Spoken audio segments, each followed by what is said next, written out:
जी doctor, yoga किसी भी problem के लिए किया जा सकता है। इनफैक्ट जो शख्स बेड रिडन हो, उठ ना सके बिस्तर से, उसको भी मैं योगा रिकमेंड करता हूँ कि लेटे लेटे योगा कराए, कोई आपको फर्क पड़ेगा। तो स्टमक प्रॉब्लम बड़ा बेनिफिशियल होगा योगा के आसन से। अच्छा, दूसरी चीज इन्होंने कही कि इनके हाथों के कलाई पे, अब इसके लिए अगर ब्लैक स्पॉट्स हैं या ब्लैक स्किन हो गई है, किसी भी जल्दी अमराज के डर्मेटोलॉजिस्ट से कांटेक्ट करें। इसकी रीजंस होती हैं, मालूम करें। अब तीसरी चीज इन्होंने कहा कि पेट पे वो रिंकल्स पड़ गए, क्योंकि वजन जब आप लूज करते हो तो फैट तो चला जाता है, स्किन जो आपकी वो लूज हो जाती है, स्ट्रेच मार्क्स आते हैं। स्किन को आपने टोनिंग करनी है, टाइट करनी है, योगा सबसे बेस्ट है। ये तो है वैसे वाकई स्किन के लिए रिमार्केबल है। और आज हमारा बेसिकली सब्जेक्ट यही था जिस पर मैं बात करना चाह रहा था, और इन्होंने यही सवाल पूछा। हम जब एंटी एजिंग की बात करते हैं तो एंटी एजिंग में जो एक चीज बड़ी इंपॉर्टेंट है, जो सबसे पहले आती है, वो हमारी जिल्द या चमड़ी या स्किन कहते हैं। अब आम लोगों को शायद ये नहीं पता कि जिल्द जो है, हमारी चमड़ी जो है, it is the largest organ in the human body. ये ऑर्गन है, जिस तरह हमारा कलेजा, गुर्दे organ, it is an organ. ये सांस लेता है, ये टॉक्सिन्स बाहर फेंकता है, ये अपनी न्यूट्रिशंस लेता है, और इसकी आमतौर पर हम हिफाजत नहीं करते। सही। अच्छा, स्किन, दूसरी चीज स्किन की खासियत है कि स्किन जो है वो एक आईना है, एक अक्स है। आईने में जैसे अक्स होता है, तो आईने की तरह ये अक्स देता है, आपके जज्बात की तर्जुमानी करता है। यानी आपके अंदर जो फीलिंग्स हो रही हैं इस वक्त, गुस्सा है तो चेहरे पे शो होगा, स्किन पे शो होगा, खौफ है तो स्किन पे शो होगा, मोहब्बत होगी तो स्किन पे शो होगी।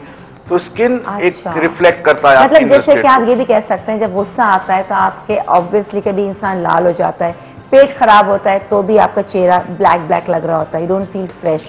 मोहब्बत की लाली और होती है, गुस्से की लाली और होती है, शर्मिंदगी की अलग है, तारीफ हो रही है, बिल्कुल एकदम से चीक रेड हो जाते हैं, खौफ में बिल्कुल खून आपका ऊपर नहीं आता, तो वो फेस जो आपका व्हाइट हो जाता है। तो स्किन सबसे इंपॉर्टेंट चीज है कि स्किन की आपने हिफाजत करनी है।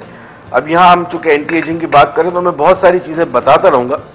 एंटी एजिंग का कॉन्सेप्ट पहले तो ये समझ ले कि एजिंग जो है वो एक नेचुरल फिनोमेना है। हमारे जेनेटिक कोड के अंदर एक प्रोग्राम खुदा ताला ने डाला है कि जो हमारी पैदाइश के फौरन बाद वो काम करना शुरू करता है, और हम जैसे जैसे हमारा दिन गुजरते हैं वो प्रोग्राम काम करता है। मगर इस प्रोग्राम का ताल्लुक दिनों से नहीं है। यानी जैसे आपका कंप्यूटर ना, आपका कंप्यूटर क्या करता है कि वो घड़ी जो इंटरनल क्लॉक है उसके साथ उसकी एसोसिएशन है। आप रात को कंप्यूटर बंद कर दें, सुबह खोलें, वो वही प्रॉपर डेट देगा, वही टाइम देगा। तो रात को कोई ऐसा बैकअप उसके साथ है कि जिसकी वजह से उसके अंदर ही इंटरनल क्लॉक चलती रहती है। एंटी एजिंग में हम ये भूल गए कि एंटी एजिंग का ताल्लुक दिन, महीने, साल से नहीं है। अच्छा। जबकि हम ये कहते हैं कि 50 साल की उम्र हो गई, ये तो बूढ़ा हो गया, 70 साल की उम्र होगी, बूढ़ा हो गया। यही तो खराबी, यही खराबी सबसे, यही तो घड़ी खिसक जाती है। ये समझना है कि एंटी एजिंग की क्लॉक के अंदर घड़ी नहीं है, मतलब वो टाइम नहीं है। सही बात है। दिस इज अ वेरी, कहते हैं ना, वाइटल बात की इन्होंने। अच्छा, जो हमारी जो कॉलर थी दूसरी भी हैं, आप जो आप स्ट्रेच मार्क्स के लिए जो स्किन लूज होगी, सुबह योगा देखिए, योगी वजाज साहब आपको बता देंगे, बल्कि सुन भी रहे इंशाल्लाह। कल सुबह आपको बता देंगे कैसे आपने टोनिंग करनी है। साथ साथ आप में रहा ब्लैक निशान नकल्स पे, वो मैं आपको कल बताऊंगी इसकी क्या रेमेडी है। और अभी हम कॉलर को शामिल करते हैं। अस्सलाम वालेकुम। हेलो। वालेकुम अस्सलाम। कौन बात कर रही हैं और कैसी हैं आप? मैं नायला बात कर रही हूँ। नायला, डॉक्टर मुईज हमारे साथ हैं, हमारे पास बैठे हैं। मुईज की तो मैं बहुत बड़ी फैन हूँ, मुझे इनके पास क्लासेस अटेंड करनी है। अच्छा, चलिए जी, कब सवाल पूछिए, सवाल पूछिए। अभी आप सवाल पूछिए। सवाल ये है, मेरी टमी बहुत निकली हुई है। ठीक है। और उनका क्या, कितने अरसे में अंदर हो सकती है? उसमें मुझे सिस्ट भी है वैसे। एज क्या है आपकी? एज आपकी? मेरी 38। 38। अच्छा, काश कोई ऐसा नुस्खा हो जो कि हम खाएं पिए फिर भी टमी नहीं। तो अब ये चीजें बड़ा समझना बड़ा जरूरी है इनके। अच्छा नायला, तो अब आप ऑन एयर जो है डॉक्टर मुईज क्या जवाब देते हैं आप सुन लीजिए। चले, थैंक यू फॉर कॉलिंग। अल्लाह हाफिज। जी डॉक्टर मुईज, 30 की एज के बाद एक प्रॉब्लम होता है, उसको एंट्रोप्टोसिस कहते हैं। वो ये होता है कि ग्रेविटी जो है वो हर लम्हे, आपको पता ना, आपको नीचे की तरफ ढकेल रही है। तो ग्रेविटी से क्या होता है कि जो आपके पेट में एब्डोमिनल ऑर्गन्स है जितने, वो नीचे की तरफ आते हैं। अच्छा। जब नीचे की तरफ आते हैं तो जरूरी नहीं कि आपको फैट हो, ये बेसिकली आपके पेट जो है वो बाहर निकलता है, उसमें अक्सर जो है प्रॉब्लम एंट्रोप्रोसिस का है। ओके।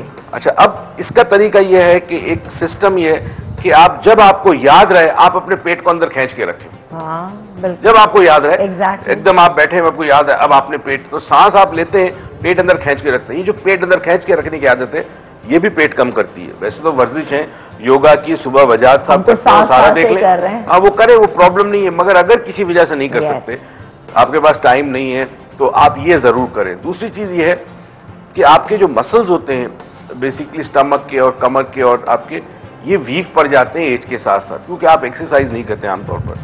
तो अगर योगा एक्सरसाइज करें तो मसल्स की टोनिंग होती है, मसल स्ट्रांग होते हैं, तो आपको doctor Muiz, I am sure कि अभी खैर यूं तो बैठ के नहीं, लेकिन इसमें ये भी है ना, खास योगा का एक हिस्सा है जो कि बैठ के आसन के अंदर और फिर पेट को बाहर फुलाते हैं अंदर, कॉन्ट्रैक्ट, ये सांस अंदर बाहर जितने, तो इससे भी क्या हुआ? कपालभाति कहते हैं उसको, कपालभाति कहते हैं, कपालभाति कहते हैं, वो एक प्राणायाम, एक ब्रीदिंग एक्सरसाइज तो है। ये खवातीन के लिए ये सही भी है, अच्छी बैठ के है। करें। इसके लिए एक और चीज है, उसको हम जलंधर बंद कहते हैं, वो जलंधर बंद भी करे तो उसमें भी बड़ा फर्क पड़ता है। असल चीज ये है कि आप कॉन्शियस हो। बेसिकली होता ही है, आप देखिए, जब से मैं मर्दों की बात कर रहा हूं, जब से शलवार कमीज आए ना, इसने मर्दों के फिगर का सत्यानाश कर दिया। पता नहीं चलता मोटापा। अब मोटे मोटे पेट वाले शलवार कमीज में, जब ट्राउजर होता ना शर्ट, तो आपको एहसास था कि मेरा पेट निकल रहा है, आई शुड लुक गुड। बिल्कुल सही। तो ये चीज बड़ी खराब हो गई है। तो खवातीन तो कम से कम ख्याल रखें इस बात का, बिकॉज सारे वो एक सिंबल है ब्यूटी का, वो फर्क पड़ता है, that should be there. Now अगर इजाजत हो फिर आप आएंगे, घड़ी अटक गई थी हमारी जो वहीं पे, तो एक कॉल के साथ हम ब्रेक इस वक्त, क्योंकि ब्रेक का टाइम हो गया है। जैसे ही हम ब्रेक से वापस आएंगे, डॉक्टर मुईज आज वाकई इंपॉर्टेंट बातें बताने वाले, एंटी एजिंग सोच समझ के साथ आपकी कॉल्स भी आ रही हैं तो उसका जवाब भी हो रहा है, लेकिन एंटी एजिंग के लिए आपने क्या क्या चीजें करनी है, क्या कुछ ओवरऑल रिफ्लेक्ट हो रहा है, ये थोड़ा सा आप इसको गौर से सुनिए। तो आपने कहीं नहीं जाना, हम यहीं आपके पास हैं। कोई और सवाल करने तो आप हमें कॉल करें, जब तक के लिए एक छोटा सा ब्रेक।